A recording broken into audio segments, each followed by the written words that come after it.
CM Chandrababu పని మొదలు పెట్టేశారు. ఇప్పటికే మెగా టీఎస్సీ సహా ఇతర పనులు కూడా స్టార్ట్ చేసిన చంద్రబాబు ఇప్పుడు మరో ముందడుగు వేయబోతున్నారు.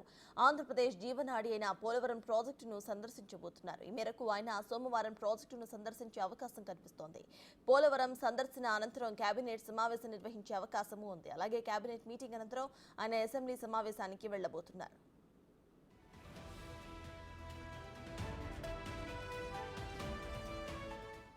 గతంలో ప్రతి సోమవారం పోలవరం అనేలా చంద్రబాబు పనితీరు కనబరిచారు. ఇప్పుడు కూడా సోమవారం వెళ్లబోతుండటంతో ప్రాజెక్టు పనులు వేగవంతం అయ్యేలా చర్యలను తీసుకునే అవకాశం కనిపిస్తోంది.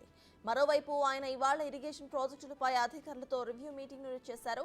ఏపీలోని ప్రాజెక్టులు వాటి స్థితిగతులను అడిగి తెలుసుకున్నారు. ప్రత్యేకంగా పోలవరం ప్రాజెక్టు పనుల వివరాలపై అధికారులను ఆరా తీశారు చంద్రబాబు.